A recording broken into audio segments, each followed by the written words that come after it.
ಕ್ರಿಸ್ತನಲ್ಲಿ ಪ್ರೀತಿಯ ಸಹೋದರರೇ ಮತ್ತು ಸಹೋದರಿಯರೇ, ನಿಮ್ಮೆಲ್ಲರಿಗೂ ಮುಂಜಾನೆಯ ವಂದನೆಗಳು. ಕ್ರಿಸ್ತನ ಜೀವಿತ ಪಾಠದ ಹೆಸರು ರಾಜೌತಣವನ್ನು ನಿರಾಕರಿಸಿದ್ದು. ರೀಪ್ರಿಂಟ್ಸ್ ಪುಟ 2701, ಪುಟದ ಸಂಖ್ಯೆ 32-33. ಮತ್ತು ಈಗ ಆತ್ಮಿಕವಾದ ರಾಜ್ಯದ ವಿಷಯವಾಗಿ ಸಾರಲ್ಪಟ್ಟಿರಲಾಗಿ ಶಾರೀರಿಕ ಸಂಬಂಧದ ಇಸ್ರಾಯೇಲರ ಪ್ರವೃತ್ತಿಯಾಗಿದ್ದ ಇದೇ ವಿಷಯವು ಬಹುಪಾಲು ಆತ್ಮಿಕ ಇಸ್ರಾಯೇಲರ ಸಂಗತಿಯೂ ಸಹ ಆಗಿರುವುದು.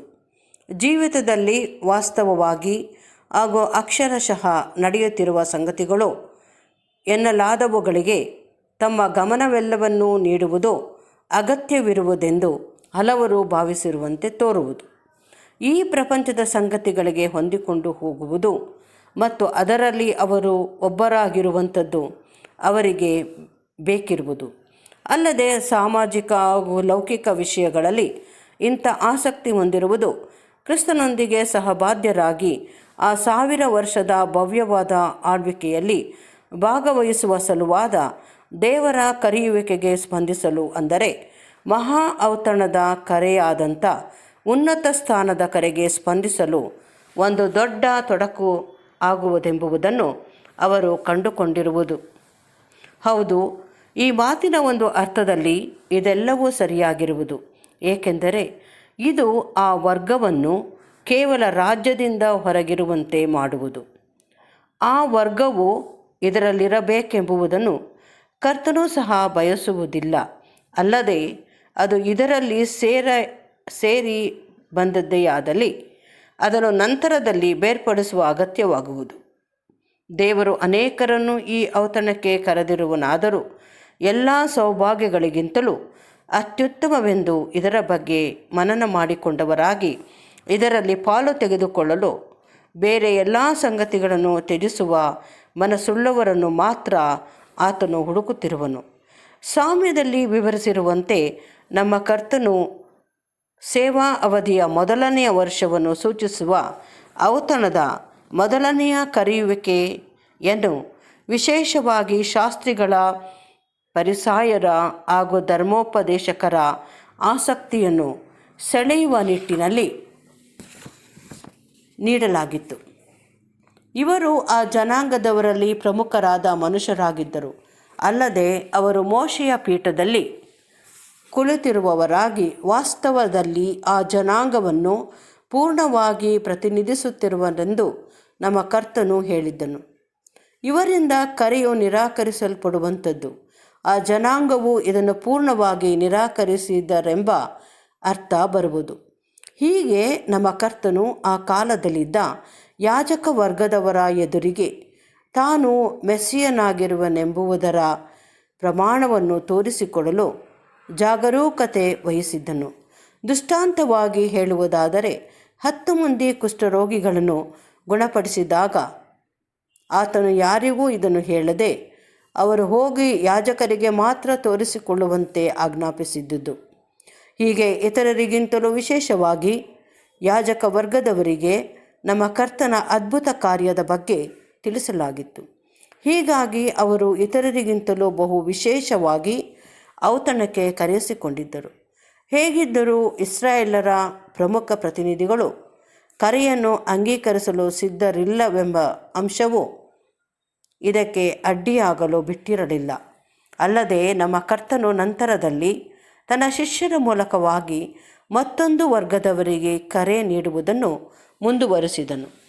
ಈ ಇಡೀ ಜನಾಂಗಕ್ಕೆ ಅದರ ಪ್ರತಿನಿಧಿಗಳ ಮೂಲಕವಾಗಿ ನೀಡಲಾದ ಪರೀಕ್ಷಾ ಕಾಲವು ಕಲ್ವಾರಿಯಲ್ಲಿ ಮುಕ್ತಾಯವಾಗಿತ್ತು.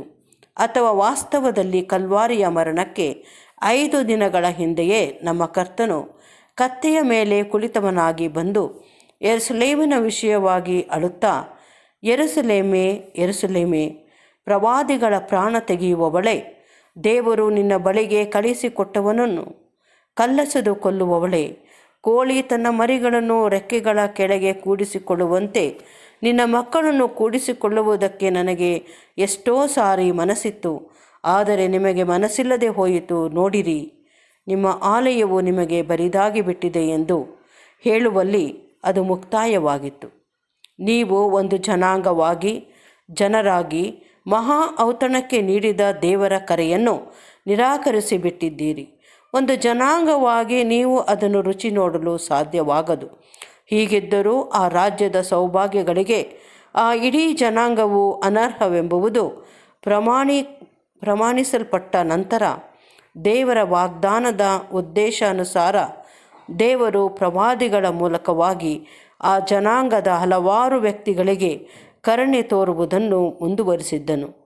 ಆ ಔತಣದಲ್ಲಿ ಪಾಲು ತೆಗೆದುಕೊಳ್ಳಲು ದೀನಭಾವವುಳ್ಳಂಥವರನ್ನು ಒಟ್ಟುಗೂಡಿಸಲು ಅಪೊಸ್ತಲರು ಕಳುಹಿಸಲ್ಪಟ್ಟಿದ್ದರು. ಆದರೆ ಅವರು ಆ ಜನಾಂಗವನ್ನು ಒಟ್ಟುಗೂಡಿಸುವುದಕ್ಕಾಗಿರಲಿಲ್ಲ. ಇಸ್ರಾಯೇಲ್ ಜನಾಂಗದವರಿಗೆ ಬದಲಾಗಿ ವ್ಯಕ್ತಿಗಳಿಗಾಗಿ ಮಾಡಿದ ಕರೆಯು ಪ್ರತ್ಯೇಕವಾಗಿ ತಮ್ಮ ಅಯೋಗ್ಯತೆಯನ್ನು ಮನಗಂಡವರಿಂದ, ಅಂದರೆ ಕುಂಟರು, ಪಾರ್ಶ್ವವಾಯು ರೋಗಿಗಳು, ಕುರುಡರು, ತಾವು ಪರಿಪೂರ್ಣರಲ್ಲವೆಂಬುದನ್ನು ಒಪ್ಪಿಕೊಂಡವರಾಗಿ ಪರಿಪೂರ್ಣತೆಯನ್ನು ಬಯಸುವವರು ಮತ್ತು ಆ ರಾಜ್ಯದ ಸೌಭಾಗ್ಯಗಳಲ್ಲಿ ಪಾಲುಗಾರರಾಗಲು ಹರ್ಷವುಳ್ಳವರಾಗಿ ಬೇರೆ ಎಲ್ಲವನ್ನು ಸಂತೋಷದಿಂದ ಬಿಟ್ಟುಬಿಟ್ಟವರು. ಇವರುಗಳಿಂದ ಸ್ಪಂದಿಸಲ್ಪಟ್ಟಿತು. ನಮಗೆ ದೃಢಪಟ್ಟಿರುವಂತೆ ಇವರಲ್ಲಿ ಜ್ಞಾನಿಗಳು ಅನೇಕರಿಲ್ಲ, ಗಣ್ಯರು ಅನೇಕರಿಲ್ಲ, ಕಲಿತವರು ಅನೇಕರಿಲ್ಲ, ಆದರೆ ಮುಖ್ಯವಾಗಿ ಬಡವರು. ಏಕೆಂದರೆ ಬಡವರೆಲ್ಲರೂ ಯಾವಾಗಲೂ ಎಲ್ಲ ವಿಧವಾಗಿಯೂ ದೀನಭಾವವುಳ್ಳವರಲ್ಲವಾದರೂ ಅವರ ಪ್ರಮಾಣದಲ್ಲಿ ಅಧಿಕ ಜನರು ರಾಜ್ಯಕ್ಕೆ ಅಂಗೀಕೃತರಾಗುವ ಗುಣಗಳನ್ನು ಹೊಂದಿರುವರು. ಐಶ್ವರ್ಯವಂತರು ಮತ್ತು ಗಣ್ಯರುಗಳಲ್ಲಿ ದೀನಭಾವದವರು ಎಲ್ಲ ಸಮಯದಲ್ಲಿಯೂ ಪ್ರಮಾಣದಲ್ಲಿ ಬಹಳ ವಿರಳರಾಗಿರುವರು. ತೆರಿಗೆ ಹಣದ ಮೂಲಕ ನಡೆಸಲ್ಪಡುವ ಆಸ್ಪತ್ರೆಗಳು, ಧರ್ಮಶಾಲೆಗಳು ಇರುವ ನಮ್ಮ ದಿನದಲ್ಲಿ ಬಡವರಿಗೆ, ಪಾರ್ಶ್ವವಾಯುಗಳಿಗೆ, ಕುರುಡರಿಗೆ ಪಟ್ಟಣದ ಹಾದಿ ಬೀದಿಗಳಲ್ಲಿ ನೀಡಲಾದ ಎರಡನೆಯ ಕರೆಯನ್ನು ಒಂದು ಸಾಂಕೇತಿಕ ಚಿತ್ರಣವಾಗಿ ಅರ್ಥ ಮಾಡಿಕೊಳ್ಳಲು ಬಹು ಕಷ್ಟಕರ. ಆದರೆ ನಮ್ಮ ಕರ್ತನ ದಿನಗಳಲ್ಲಿ ಅಲ್ಪ ಸಮಯದಲ್ಲೇ ಅಂಗಹೀನರನ್ನು, ಮಾನಸಿಕ ಅಸ್ವಸ್ಥರ ಒಂದು ದೊಡ್ಡ ಗುಂಪನ್ನು ಕಲೆ ಹಾಕುವುದು ನಿಜವಾಗಿಯೂ ಬಹು ಸುಲಭವಾಗುವುದು.